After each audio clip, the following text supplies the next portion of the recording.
Top crypto news. Let's cover everything you need to know this week in cryptocurrencies. We have a new Bitcoin Twitter integration. Solana is on an absolute tear. Kids are mining cryptocurrencies now like children. We have some strange NFT news. The government is trying to pull a little sneaky sneak with crypto regulations and a whole lot more. There is a lot going on this week. Also, a quick portfolio update before we jump into the news. I post all of my crypto buys and sells for my Patreon members, and we are currently up 107%, just shy of $100,000 in profit. It is absolutely insane. So our last batch of Patreon members are now settled in, and I've opened an additional 20 spots. So if you want to grab one and you've kept running into a completely sold out, now's the time to do it because it will sell out again. Now on to the news. Bitcoin tipping on Twitter. This is the first story.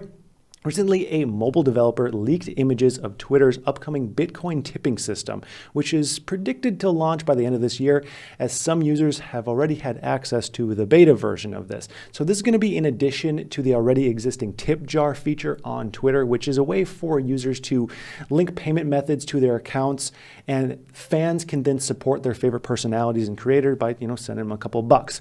And I have zero doubt that Elon Musk is going to have an absolute heyday with this one once it releases. I can already see him tipping someone like $1,000 just for having a good meme on one of his posts or something like that. Or better yet, Elon himself getting tipped like $1 million, just because the rich keep on getting richer, and it would make a headline story. But the system is going to use the Bitcoin Lightning Network. So this is Bitcoin's second layer that's built for handling more transactions, which I'm sure Twitter will end up needing.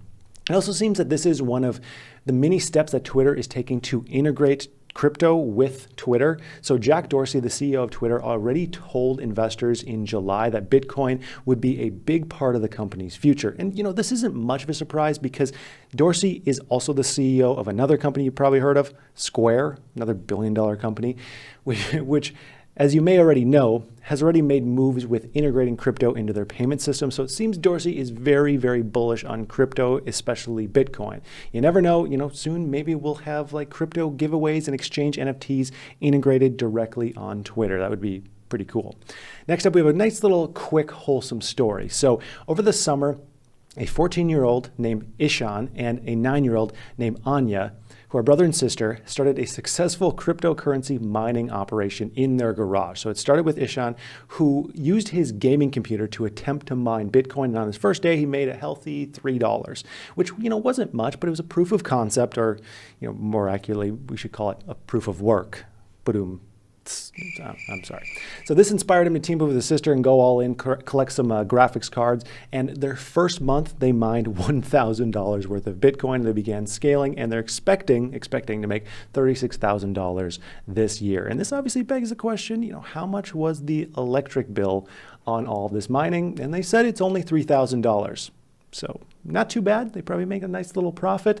Not sure how they got their hands on those graphics cards when everyone wants their hands on those graphics cards. But, it's a nice little wholesome story about some not like barely even teenagers. One of them's 9 years old, making some money with cryptocurrencies.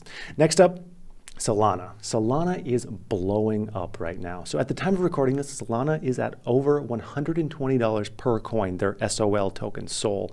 So if you don't know what Solana is, I just did a video breaking down everything you need to know, everything you could possibly ask about Solana. So I'll link that above if you want to be an expert in Solana. So Solana has nearly 4x'd in the last month and almost doubled in the last week. And when I first started doing research on Solana, it was at $65. This was not long ago. $65 per coin. And like I said, it's at $120 right now. The crazy thing is there wasn't even any specific event or news that happened, unless there was some kind of like Elon tweet that I can't find. But it seems like Solana is just finally getting some attention that it deserves for its features. Because on paper, Solana crushes other crypto projects and things like transaction fees and scalability. However, it's important to note that it is still very much in beta, like a lot of crypto projects are. Most of them are not a finished product just yet. Now, for every investor realizing the potential of Solana, there's an existing one looking to cash out on the hype. So just be careful, and whether Solana is double or half the current price 2 weeks from now, it's just definitely a coin to keep your eye on for the long term. Next up, Dolce and Gabbana are dropping NFTs, a sentence I don't think I would have ever expected to say. So Dolce and Gabbana are jumping on board with the NFT hype train by releasing a new collection called, let me get this pronunciation right, Collezione Genesi. I think that's right. The collection will consist of 9 NFTs displaying fashion pieces, although what's kind of interesting here is only 5 of these pieces are going to have corresponding physical fashion pieces. So 5 of them are going to, correspond to an actual outfit that could be worn, and 4 of them are going to be exclusively digital, which might reflect their outlook for the future of NFTs if they're exclusively digital fashion pieces. So maybe that Dolce & Gabbana are trying to be early to the party with like high fashion, decentralized gaming outfits or some kind of digital outfits. So high fashion, of course, is a symbol of status in the real world, and it seems that NFTs might be the status symbol of the future. So who would have thought that we'd go from, flexing Rolexes to flexing a JPEG of a t-shirt online? It's insane. There's got to be like a rap lyric in there. Someone's going to turn that into a song or a joke or something. A comedian will have their take on that. Next up, NFTs at the movies. So speaking of NFTs, Larva Labs, creator of some of the most well-known NFTs, just signed their deal with United Talent Agency, UTA, one of the top dogs in entertainment. So if you haven't heard of them, they have 135 agents that represent some of the biggest celebrities ever, like Johnny Depp, Angelina Jolie, Harrison Ford, Seth Rogen, and a whole bunch more. So UTA will represent Larva Labs content across movies, TV shows, video games, and any media that UTA oversees. So NFTs in the mainstream are kind of a huge step in the journey to the wide attention and adoption of them. And this comes after Visa purchased that Larva Labs NFT, CryptoPunk, which was 7610, claiming it would soon be a relic of e-commerce. So it seems like this second wave of hype around NFTs could possibly be more than just hype. Only time will tell. Next up, Bitcoin trading volume is strangely plummeting. So Bitcoin has recently made a resurgence to $50,000 after a rough last couple of months. But meanwhile, its 7-day trading volume average has slowly been decreasing. Now, this could mean one of 3 possible things for the future of Bitcoin. The first scenario is that investors are becoming less interested in Bitcoin and crypto as a whole, which could be signs of an upcoming bear market if we don't see any catalyst soon to push things up further. Now, if I were a betting man, I would say this is the least likely of the 3 because it seems like crypto is back with a vengeance. It was super popular earlier this year, waned a little bit when cryptos were going down. You started seeing more and more comments of like, crypto sucks, it's a scam, things like that. And now people are back on the train. It seems like it's bigger than ever, if you ask me. Now, the second possibility is that the number of long-term investors in Bitcoin has just been steadily rising. And those that are bullish for the long term of Bitcoin have already bought and just don't plan on selling. I mean, I'm in that boat. Let me know if you're in that boat. Are you holding Bitcoin and you're just like, I'm just going to hold forever, basically, or for a long time? Well, this doesn't exactly mean anything bullish for Bitcoin in the short term.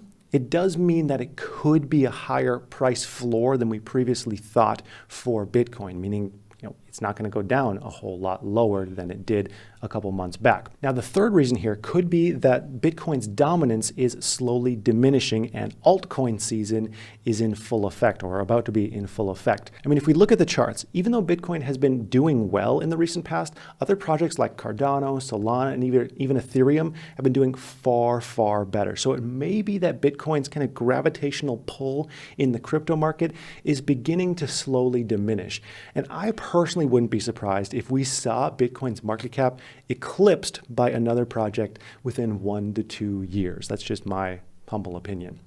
The final story here, the government is adding more fuel to the crackdown on crypto, and they're being a little sneaky about it. So a couple weeks ago, the Senate passed a bill with crypto tax changes, and it was submitted to the House of Representatives, which is in recess until September 20th. And if you follow bills at all, like a bill on Capitol Hill, the Senate or the House, it seems like one of them are always on recess. It's crazy. But now they're looking to expand on these provisions. So the new proposal is a requirement for crypto businesses to report information on foreign account holders. So this new requirement would produce information that the U.S. could then use and exchange with other countries to better enforce crypto tax compliance across country lines. So not only is morality and the legality of this being questioned, but some are calling out the shadiness of, trying to slip something into a must-pass bill, saying that, there's some bad intent here with U.S. officials who are just trying to peg things on cryptocurrencies. Now, what are people doing about this? What are they saying about this? Well, they're doing what they do best. They're going to Twitter and they're just mocking the crap out of the new crackdown regulations, potential regulations. Nothing is signed into law yet. And they're just claiming that the government could make a whole lot of money if they just, put these resources to enforcing the current taxes that we have. And, maybe we wouldn't have so many problems if they just focused on what we already have, which, might not be a bad argument. But it's important to note that none of these bills have passed yet. There are very likely to be revisions before they're even passed. So don't freak out quite yet. So that's going to do it for today's news update. If you enjoy these weekly news updates, let me know, because I like doing them, but I'll only do them if people actually enjoy watching them. So I'd like to thank you for watching and hope you have a profitable day.